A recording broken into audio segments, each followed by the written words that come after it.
ከፍተኛ የሆነ የመሰረተ ልማትና የተለያዩ ችግሮች የነበሩበት መንደር በዛሬው ዕለት ደግሞ እጅግ ውብና ለህብረተሰቡ ምቹ ሁኔታ የተፈጠረበት እንዲሁም በርካታ የህብረተሰብ ክፍሎች የሚዝናኑበት ዓለም አቀፍ ደረጃውን የጠበቀ የመዝናኛ ቦታ ሆኗል። ሰላም ጤና ይስጥልን ክቡራትና ክቡራን ውድ የአራዳ ክፍለ ከተማ አስተዳደር የኮሙኒኬሽን ጽህፈት ቤት የማህበራዊ ሚዲያ ተከታታዮች እንደምን አላችሁ? ይህ በቁርጥሜ ወንዝ አካባቢ ያለውን መሰረተ ልማት እንዲሁም የመዝናኛ ሁኔታ ቀደም ሲል ምን ይመስል ነበር፣ አሁን ደግሞ በምን ሁኔታ ላይ ይገኛል የሚለውን በአካባቢው የነበሩ ነዋሪዎችን አነጋግረን ወደ እናንተ ይዘን መጥተናል።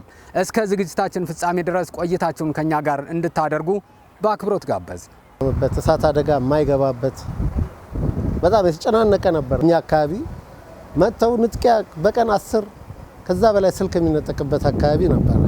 በጸጥታው ጉዳይ በዚህ ሌባ ሰርቆ ይገባል፣ ወደ ማዶ ይሸሻል። በዛ ያንን ሁሉ ህዝብ አስተባብረን በጋራ ስንሰራ ኖረን ልማቱ ደግሞ ሲመጣ በደስታ ነው ሄደው።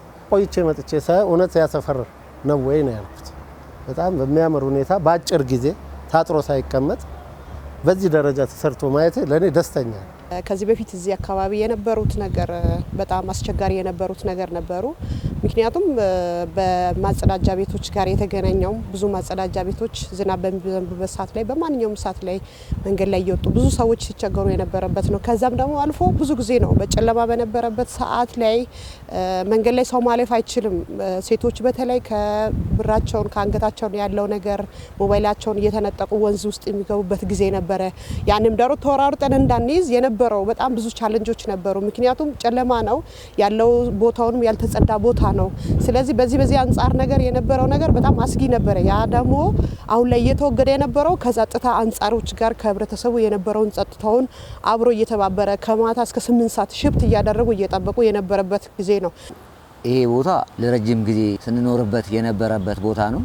አኗኗራችን የሽንት ቤት የመጸዳጃ ቤቶች መጠባበቅ፣ ፍሳሽ ማስወገጃ ወደ ወንዝ የሚሄድበት፣ በየቦታው ጉድጓዶች የተጠራቀሙበት፣ የሌባ ቀሚያ፣ ሀሺሽ ማጨሻ፣ የተለያዩ ነገሮች ከላይ ተቀምጦ ወደዚህ መውረጃ መሸሸጊያ፣ በሸንበቆ የተጠቀጠቀ የሌባ መሽሎኪያ የነበረ ነበር።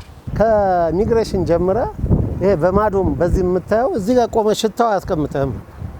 እውነት ለመናገር ከየትም የመጣው ውሃ መስመር የተገናኘ ነው። ምንም በቃ በተለይ በጋ ላይ ፀሐይ ሲነካው ማታ ከ10 በኋላ ምናምን ሽታ ነው። እዛው እዚህ ወንዝ ዳር አካባቢ የነበሩ ቤቶች ነበሩ። እነሱ ስቃያቸውን ነበር።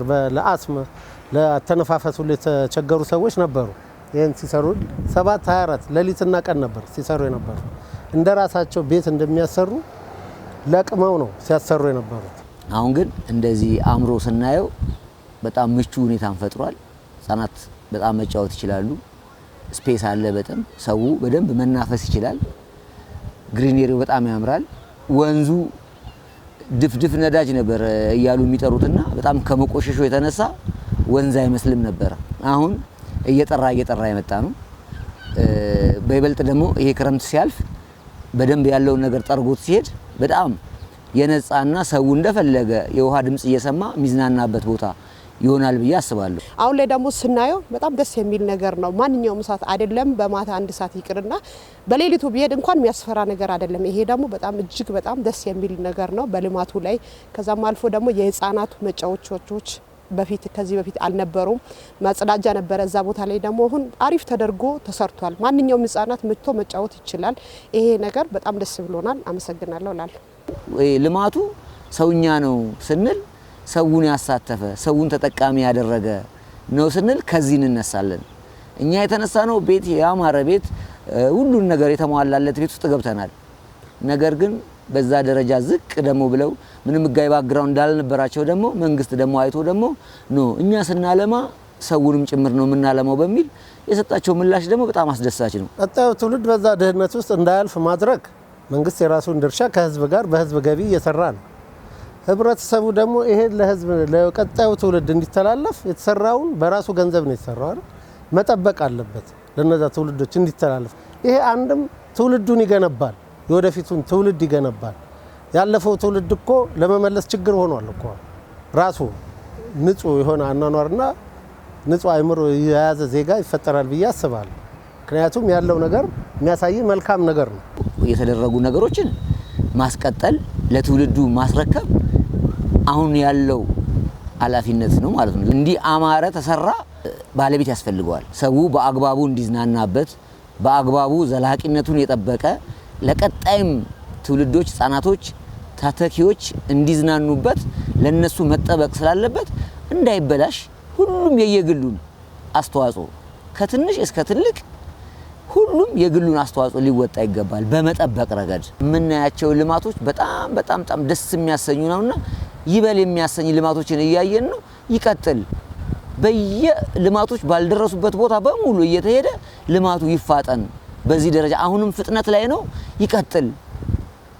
ወጣቱ ተስፋ ሀገሩ ላይ ተስፋ እንዲያደርግ ሀገሩን እንዲወድ የሚያደርጉ እንደዚህ አይነት ልማቶች ናቸውና ይጠናከርና ይቀጥል ለማለት ፈልጋለሁ። እሺ ክቡራትና ክቡራን ውድ የአራዳ ክፍለ ከተማ አስተዳደር የኮሙኒኬሽን ጽህፈት ቤት ማህበራዊ ሚዲያ ተከታታዮች አብራችሁን ስለቆያችሁ ከልብ እናመሰግናለን። ስትከታተሉ የነበረው በአራዳ ክፍለ ከተማ ቁርጥሜ ወንዝ አካባቢ የነበረውን የልማት ስራ ነበር።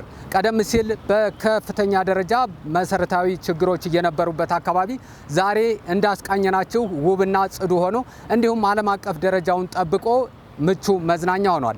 እዛም አካባቢ የነበሩ ሰዎች በተደላደለ ኑሮ ላይ እንደሚገኙ ምስክርነታቸውን ሰጥተውናል።